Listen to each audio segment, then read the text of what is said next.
Hello, everybody. Good afternoon. I hope all of you can hear me. Please use the tick mark to show if you can all hear me. Yes, we can hear you. Yes, we can hear you. Excellent.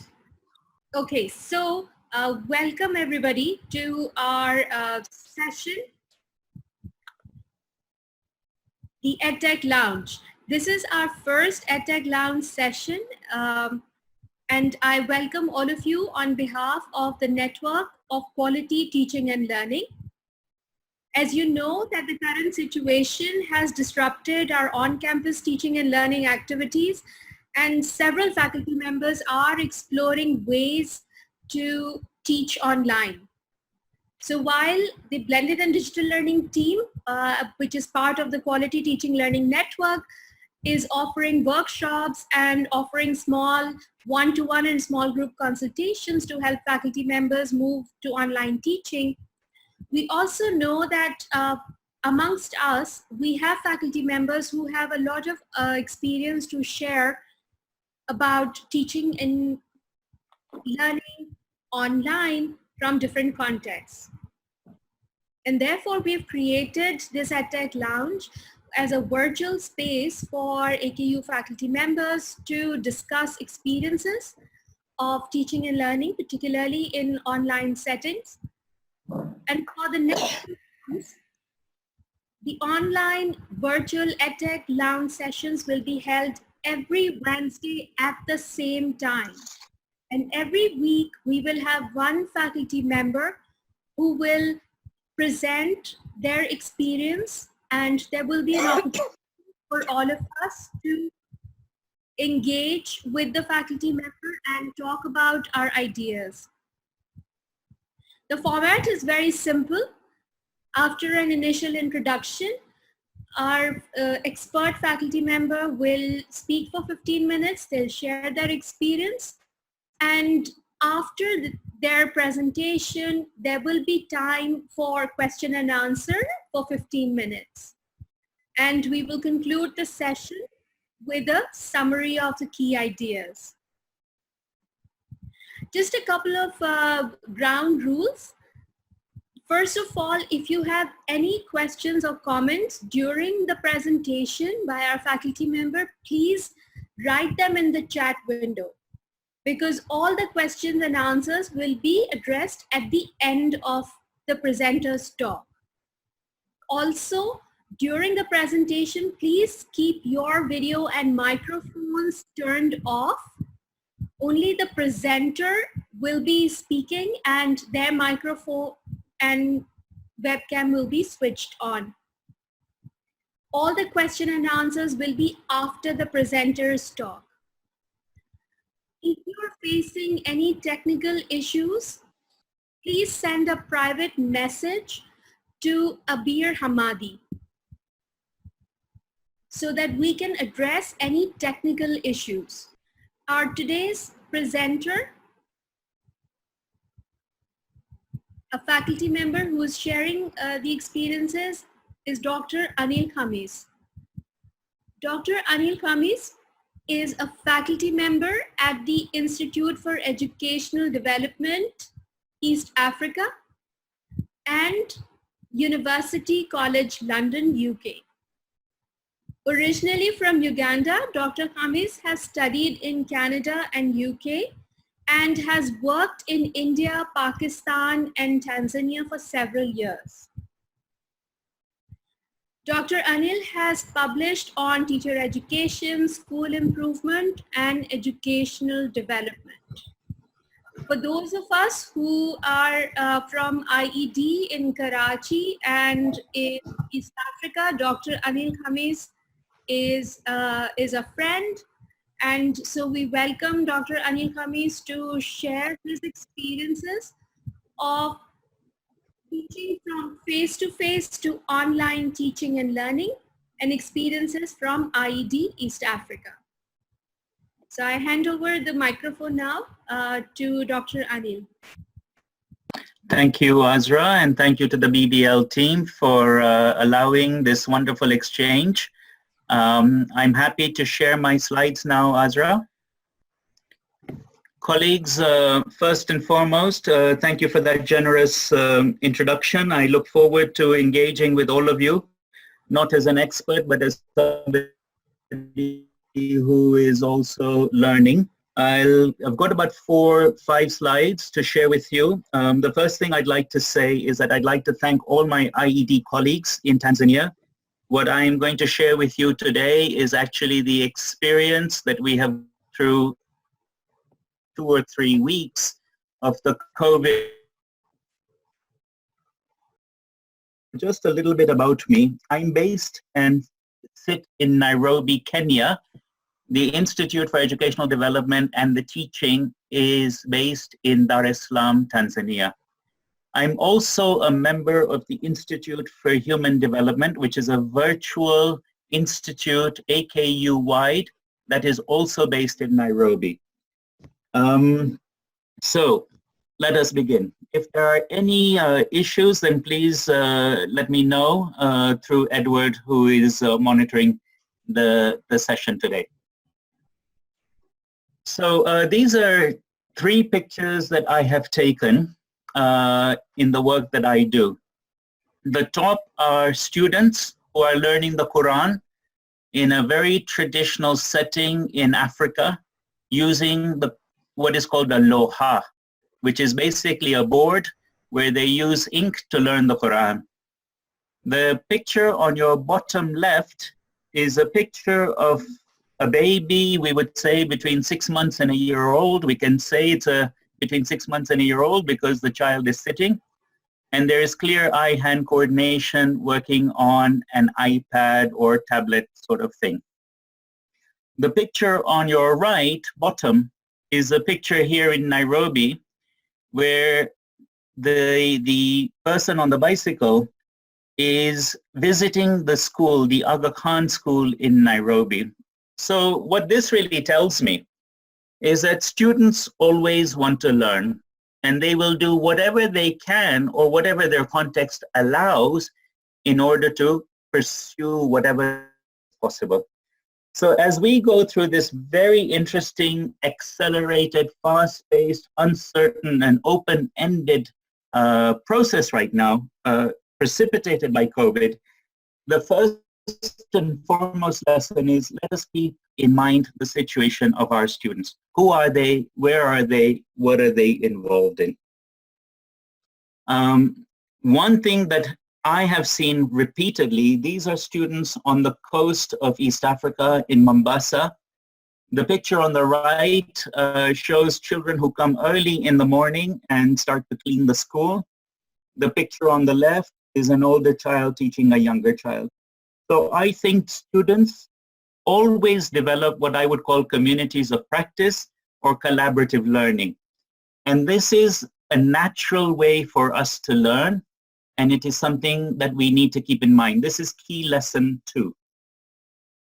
So as we now pursue our approach to blended and online learning at AKU, I want to go through this slide. So pre-coronavirus, I was, as far as I know, the only faculty member at IED from January through February who was doing online learning using a virtual learning environment, which was Moodle, supported by Zoom. The course participants, this is CPs, were center-based. They were all in Dar es Salaam, and I engaged with 2 courses. One was a research course, and one was on early childhood education. Now, luckily, we had 3 consecutive lessons which I was doing online for the research course and the early childhood course, so that I was able to build a community of practice both within the sessions which I was doing online, as well as between sessions. So that is something to keep in mind. The next point is that now, as we are moving in the phase which we would call during the corona phase, all my colleagues are online, and we are seeing some very interesting pedagogical shifts. The first is that the original sort of model of the ustad, the teacher, the font of all knowledge, working with students. Now we are seeing more student-to-student collaboration. We have not quite seen the student-to-teacher collaboration just yet, but I imagine that is going to come. The second major change in this phase is that our course participants are now in very isolated locations.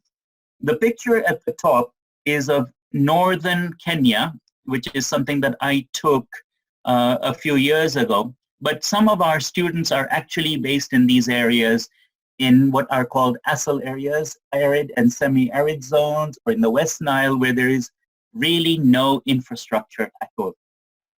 So as we move to the teacher education subspecialization during this module, we are doing three things. The first is that we are actually going to now record on a PowerPoint, which will be posted on Moodle, so students can access this whenever they want. We call this in the jargon asynchronous learning. So whenever a student has access, they will get the information they require. The blended learning and the quality teaching and learning network people will talk to us about flipped classrooms. The most important lesson here is that everything needs to be organized well in advance. An outline of your program, your communication with your students, what are you doing, how are you intending to do it, what online support materials do students have access to, how can those resources be shared. And the other major lesson comes is that the more prepared we are to work with our colleagues, the easier the burden becomes, because everybody is stressed. The students are stressed, the faculty are stressed, the entities are stressed. And the third and the most important lesson comes is that you start from what you know to the unknown. So it is, in my estimation, very important to not to use different tools and softwares and apps for the first time. Go with what is known to you and go with what is known to the students so that you can ensure maximum participation.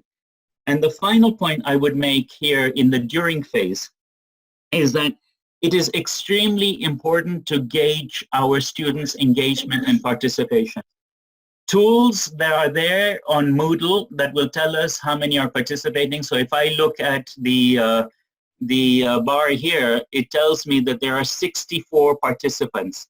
This has increased from 47 participants at the beginning of the talk, which tells me that there are a number of people, 17, who will have missed the start of the session. So that means if they know that it is recorded and it is on Moodle, they can go back to it. There is something I just like to bring up, and that is that the world has forever changed on online learning and Moodle learning. This is not anything new for the blended learning group. They have been doing this for the best part of the last 10 years. But it does mean that our students and our faculty will now want to have more effective online blended learning.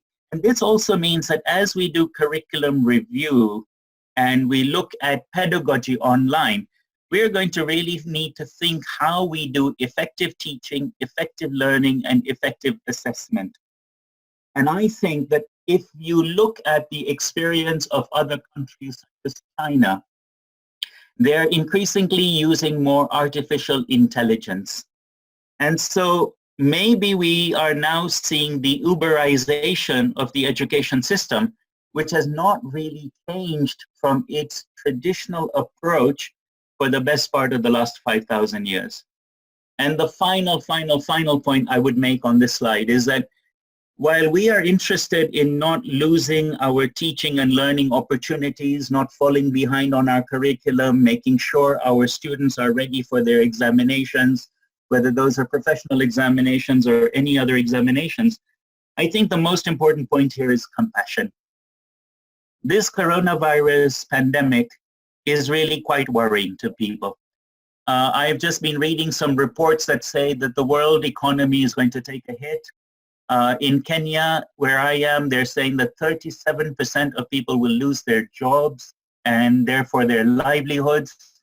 which means they will be worried about sinking into poverty. The World Bank has just released a report yesterday to say 11 million more people in the developing world will fall into poverty. So I think first and foremost, as educators in a higher education institution, we want to show compassion to our students, to their health, to their well-being, and to alleviate any suffering that we can.